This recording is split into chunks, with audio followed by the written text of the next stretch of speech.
Hola y muy buenas a todos, bienvenidos a este video. En este video hablaremos sobre lo que es el ancho de banda y la velocidad de muestreo de un osciloscopio. Antes que nada, ¿qué es el ancho de banda? El ancho de banda es la frecuencia donde existe una atenuación de menos 3 decibeles dado a la razón 1 sobre 2pi. Como ustedes pueden ver, aquí tengo lo que es un generador de funciones y un osciloscopio trabajando con una señal sinusoidal a una frecuencia de 60 Hz. Las señales sinusoidales sirven como referencia a los anchos de banda de los osciloscopios. ¿A qué me refiero con esto? Por ejemplo, si se tiene un osciloscopio con un ancho de banda de 50 MHz, este podría medir correctamente una forma de onda sinusoidal de la misma frecuencia, o sea 50 MHz. Como ya mencionamos, estas señales sinusoidales pueden medirse a la misma frecuencia, pero recapitulando, existen diversas formas de onda como ya les había comentado en anteriores videos. Por ejemplo, las cuadradas y las rectangulares, triangulares, dientes de sierra, rampas, etc. Y recapitulando un poco en la teoría de señales y sistemas, existe un compañero llamado Fourier, el cual nos desarrolló las series de Fourier, donde este señor nos explica que cualquier señal de forma periódica, con otras palabras, que se repita y por más compleja que parezca, puede ser representada por una combinación de funciones de seno y coseno, donde cada una de estas cuenta con diferentes frecuencias, amplitudes y fases. Estas señales son conocidas como armónicas, y las frecuencias de esta señal son múltiplos de la frecuencia fundamental de la señal original. Para poder conseguir todos los armónicos y lograr construir la forma de onda correctamente, se necesita la regla de las 5 veces, que nos dice que el ancho de banda del osciloscopio sea al menos 5 veces más que la frecuencia de la señal a medir. Por ejemplo, si se quiere medir una señal con frecuencia de 10 MHz, debe tener un osciloscopio con un ancho de banda de mínimo 50 MHz. Tenemos lo que es nuestro generador de funciones y tenemos nuestro osciloscopio. Esta frecuencia es demasiado baja para lo que queremos representar. ¿Por qué? Porque este osciloscopio tiene un ancho de banda de al menos 400 MHz, pero también este osciloscopio cuenta con la función de limitar ese ancho de banda. Entonces, lo único que tenemos que hacer es irnos a la configuración del canal 1, darle que queremos configurar el ancho de banda, y en vez de que esté a full, lo único que tenemos que hacer es darle el más bajo, que en este caso sería 20 MHz. Recapitulando la teoría que di al principio de este video, la forma de onda sinusoidal es con la que se calibra el ancho de banda de un osciloscopio, por lo tanto es la frecuencia fundamental. Entonces, si nosotros quisiéramos trabajar, podemos hacerlo quizás con una onda cuadrada.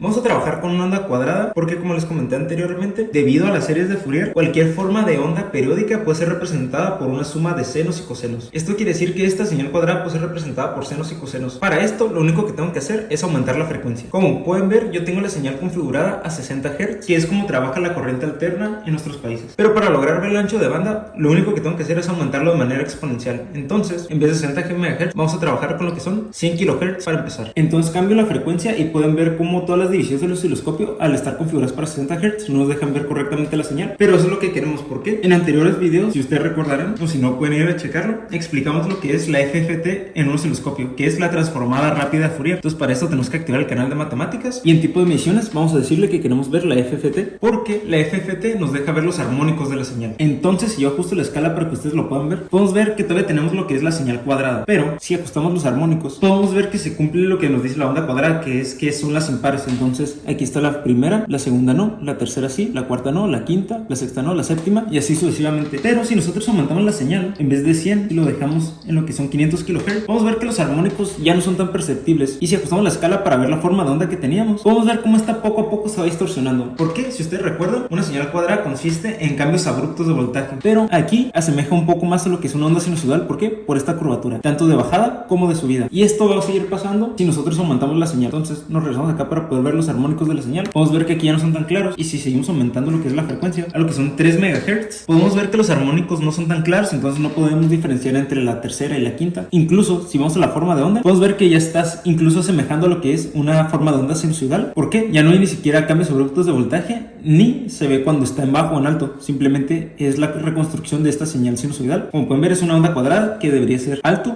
cambia, bajo, cambia, alto.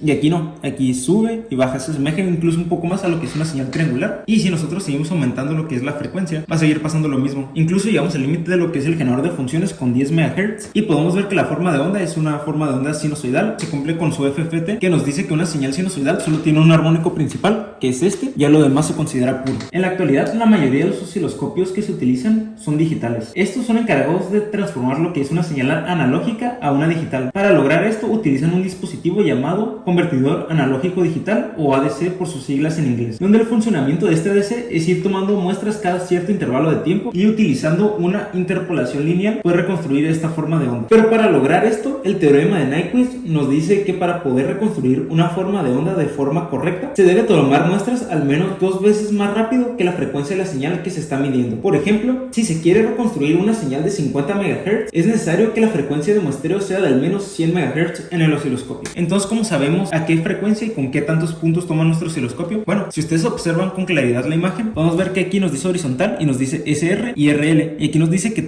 ahorita está tomando 2 puntos, y aquí nos dice que ahorita está tomando 2.5 millones de muestras cada segundo. Entonces, para configurarlo, lo único que tenemos que hacer es dejar aplastado, darle que lo queremos configurar. Normalmente está en automático. Este osciloscopio sí permite lo que es cambiarlo. Hay osciloscopios que vienen predefinidos y lo hace de forma automática y no tiene esta opción de manual. Entonces, al cambiarlo a manual, podemos ver que nos dice qué tanto queremos que esté tomando muestras y qué tan largo. Entonces, si nosotros bajamos el número de muestras de 2.5 millones, entonces nosotros podemos ir bajando el número de muestras. Por ejemplo, están 2.5 millones, luego le podemos dar que 1.500.000. Ajusté la escala a 200 microsegundos para que ustedes lo puedan ver mejor, porque se va a ir ampliando. Entonces bajamos a 250.000, 100.000, 50.000, 25.000, 10.000. Ahorita lo voy a dejar en 5.000 porque quiero que vean algo. Si ustedes recuerdan, hace menos de 5 minutos les expliqué sobre las series de Fourier. Bueno, aquí lo podemos ver. Aquí para el muestreo lo dejé en 5.000 muestras por segundo porque quiero explicarles algo. Recordemos lo que son las señales de Fourier, que nos dice que cualquier forma de onda periódica, por más compleja que sea, puede ser representado por una suma de senos y cosenos. ¿Lo recuerdan? Incluso lo acabamos de explicar con la función FFT. Aquí lo pueden ver de otra manera. Si nosotros bajamos lo que son las muestras por segundo, podemos ver que una señal cuadrada de la misma forma se compone por una suma de senos y cosenos, y aquí se puede observar de una gran manera. Si lo dejo centrado para que ustedes lo puedan ver, podemos ver que aquí está en bajo, está el cambio de voltaje, pero como es un cambio tan abrupto, entra lo que es un caso subamortiguado, donde oscila un poco, se mantiene en un estado estable, que esto lo compone otra suma de senos y cosenos, y cuando hay otro cambio abrupto del voltaje, hay lo que es otro sobretiro, entonces oscila un poquito y es cuando cambia. Entonces, si seguimos bajando lo que son las muestras por segundo, que en vez de 5.000 sean 2.500, podemos ir apreciando cada vez mejor esas pequeñas sumas de senos y cosenos. Entonces, en vez de 2.500 lo dejo en 1.000. Podemos ver que ya asemeja lo que es una señal sinusoidal pura y ni siquiera he llegado a lo más mínimo. Entonces, en vez de 500, 250, 100. Entonces, si sigo bajando la escala, podemos ver que ya tenemos casi una señal sinusoidal pura. Entonces, si pueden ver, aquí tenemos lo que es casi una señal sinusoidal pura, pero en el generador de funciones sigue estando programada una señal cuadrada. Esto es porque debido a Nyquist no estamos obteniendo lo que son los suficientes datos para representar la señal de forma correcta. Entonces, si nosotros seguimos bajando el mínimo, por ejemplo 10 puntos por segundo, pero si yo vuelvo a subir lo que son los puntos de muestreo y ajusto la escala propiamente,